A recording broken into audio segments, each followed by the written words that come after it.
look at today, and this entire month, is about authenticity.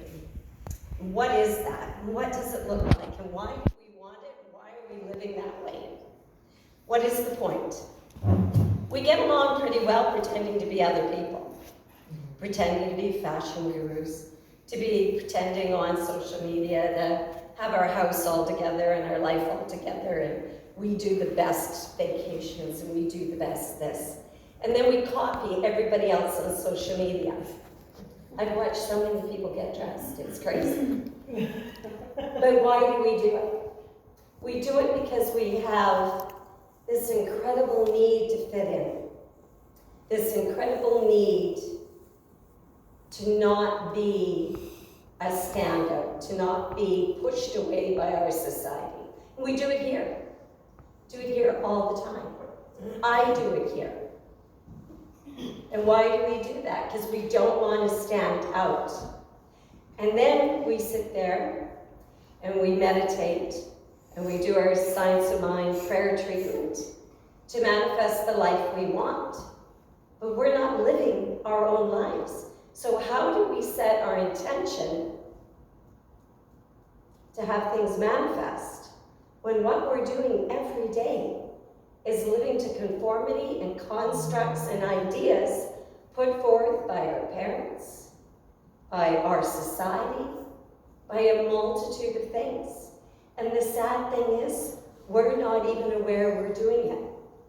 So when I stand up here and I say, I want you to be authentic, who are you?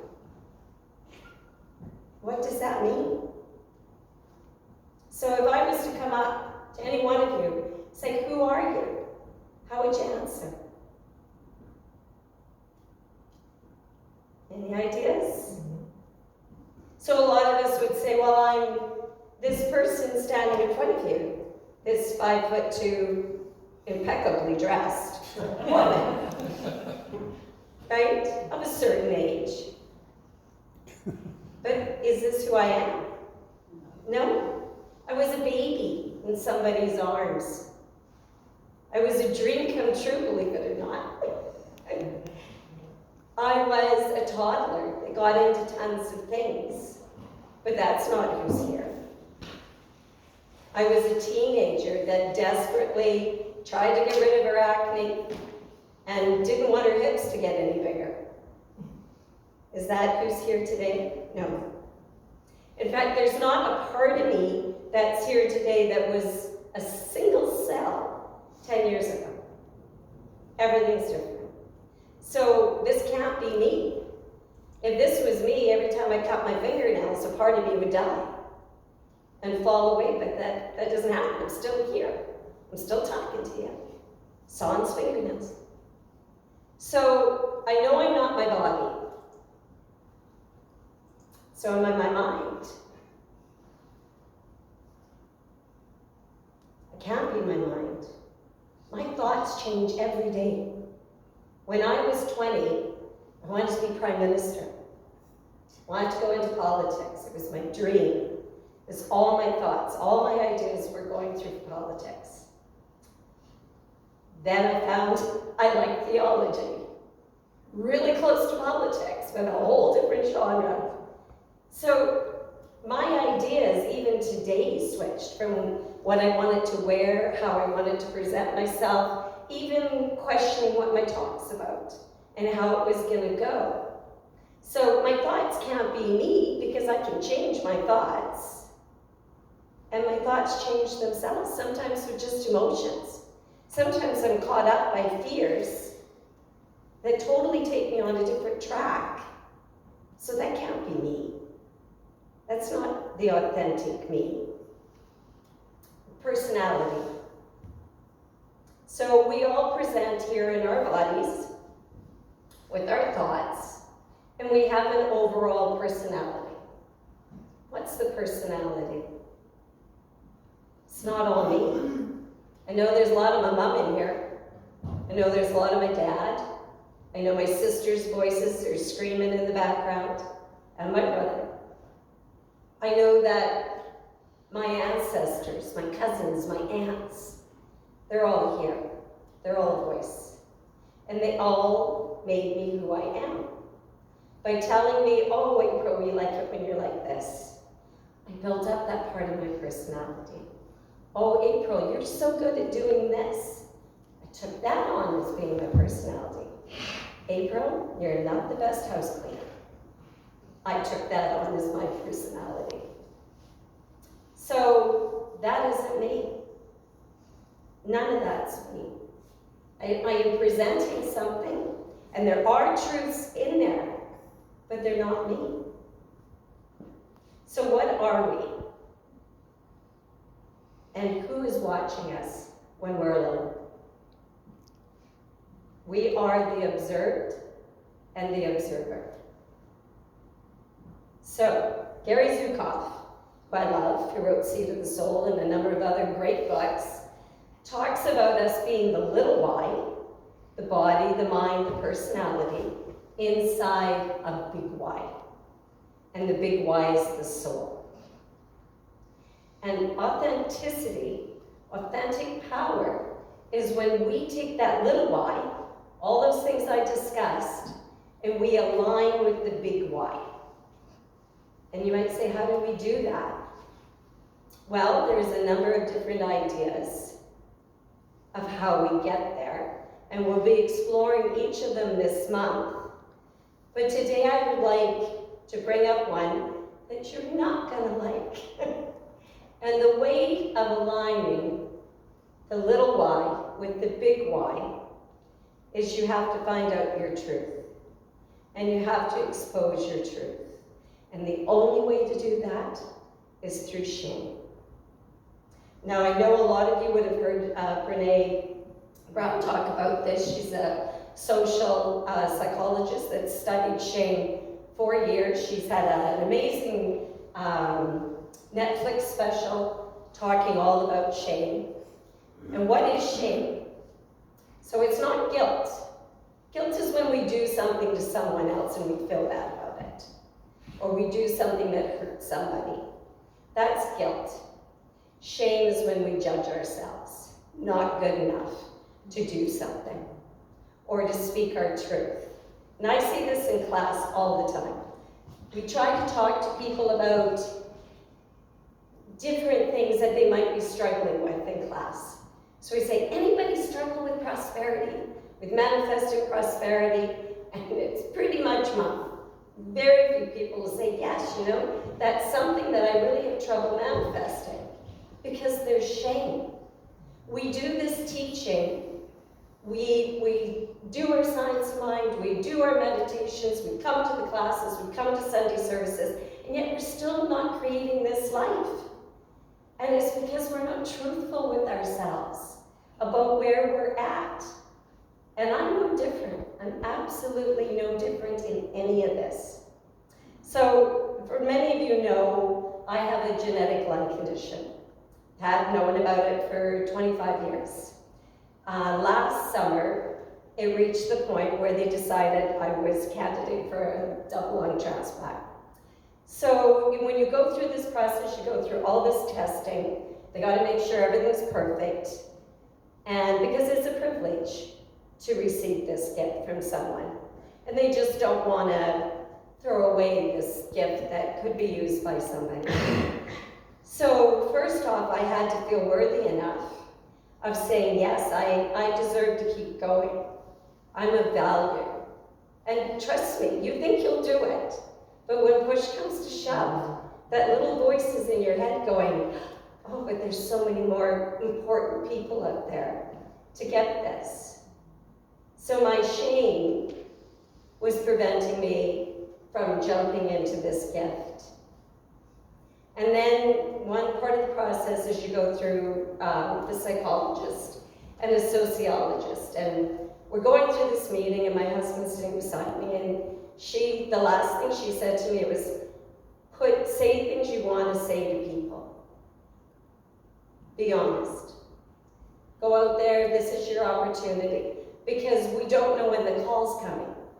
So it could be next week, it could be in 2 months, it could be in 3 years. But say what you want to say to people now. So I took a trip, and went out and saw some friends of mine. Well, there's spirit reaching out to me. This is the music that I picked to go in the background of this part. So, it's all good. I actually like the song. So I went out to, that's okay, we'll just give it a sec. There. So I went out to Penticton, and all my girlfriends, we get together every 5 to 10 years, and we've all been together since pretty much kindergarten. So I went out this summer, and none of them knew, they kind of knew I was struggling with something, but they didn't know about the next step. And we'd been together for 3 or 4 days. We just had tons of laughs and wine and great food and trekking around Penticton. And it came my time to leave, and some of them were staying. I was heading out a day early. And the whole time I'm like, I've got to tell them how I feel. I have to say goodbye. Because it might be goodbye. A lot of them don't live anywhere near me. So it's hard to believe how hard that is. Because I also had shame. I had shame about doing this teaching and not being able to cure myself. Not being able to stave off this genetic lung condition.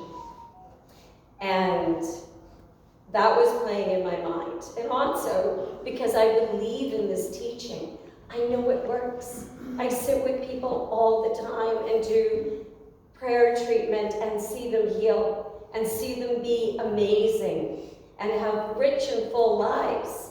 And then I start to feel like a fraud.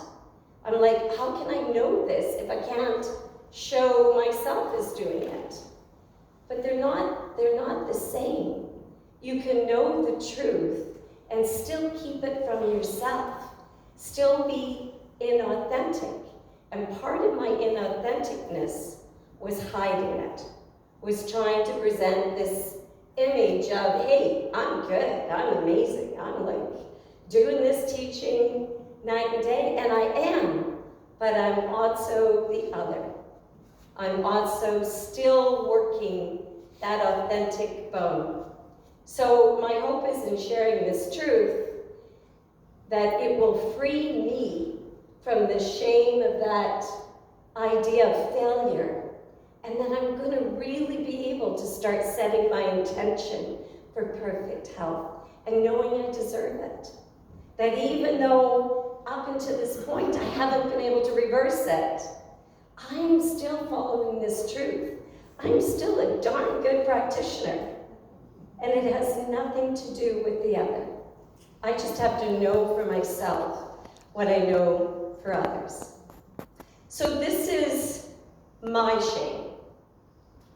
And it took me a lot of going through a year of talking to people, telling them what they mean to me, trying to show up here every week and share with you what you mean to me and what this place means to me.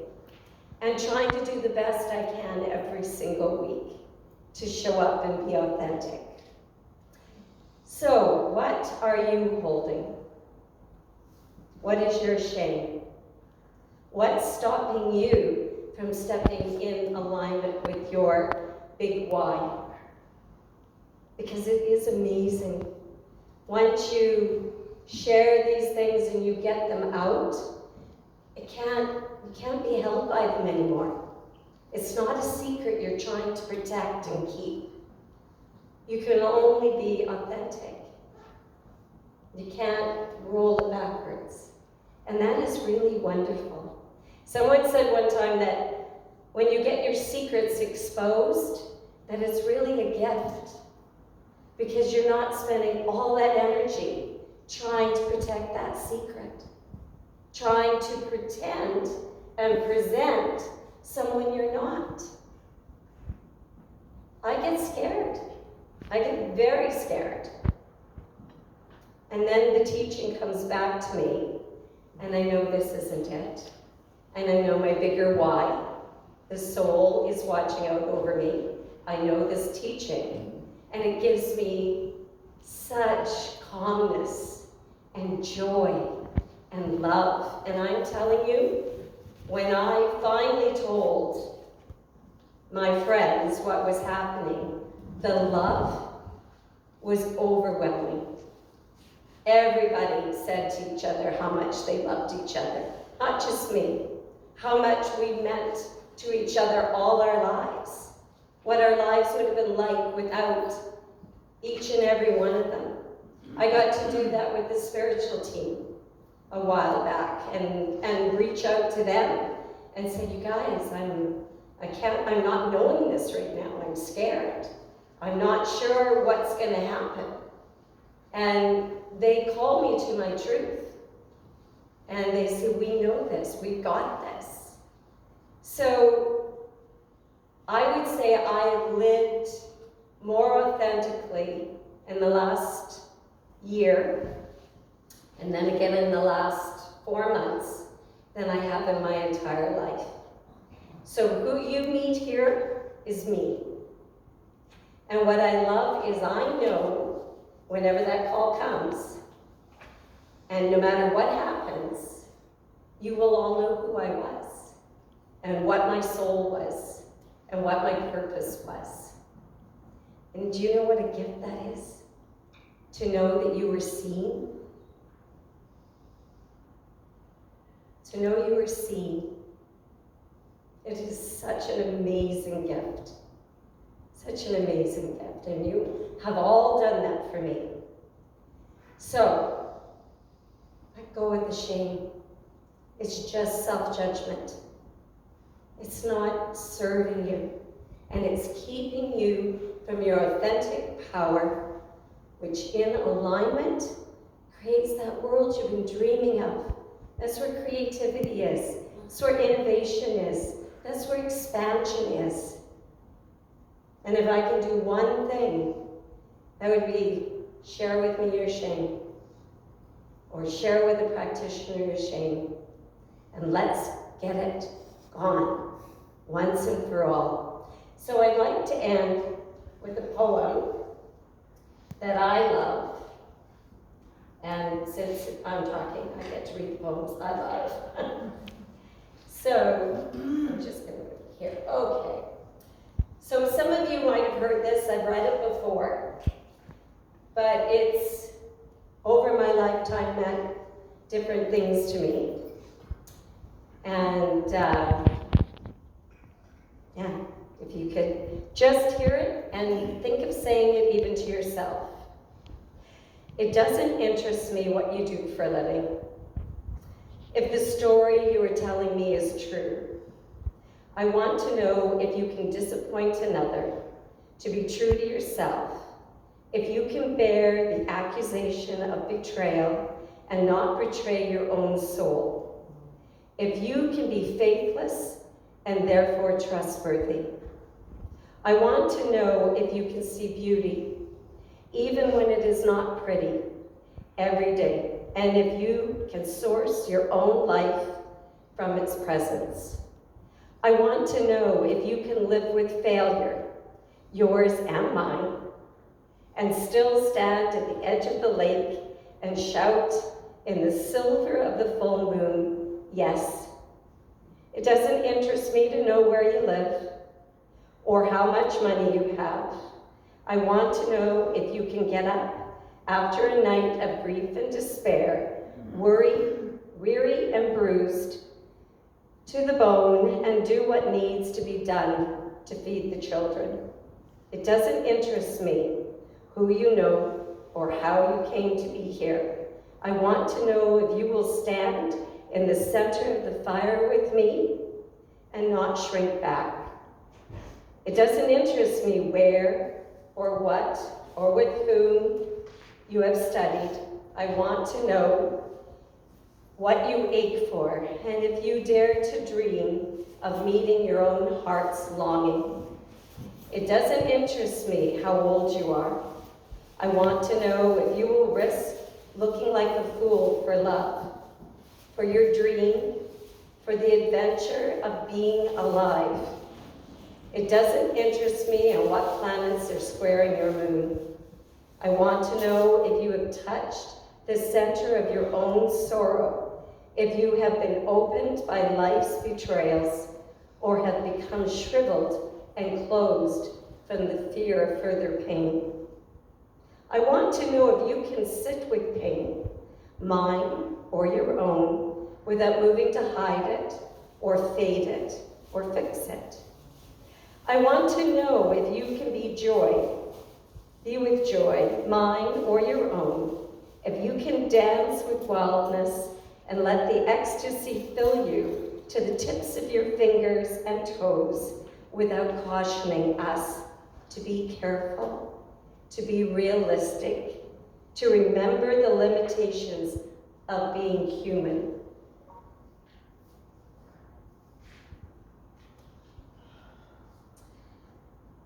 I want to know what sustains you from the inside when all else falls away. I want to know if you can be alone with yourself, and if you truly like the company you keep in the empty moments.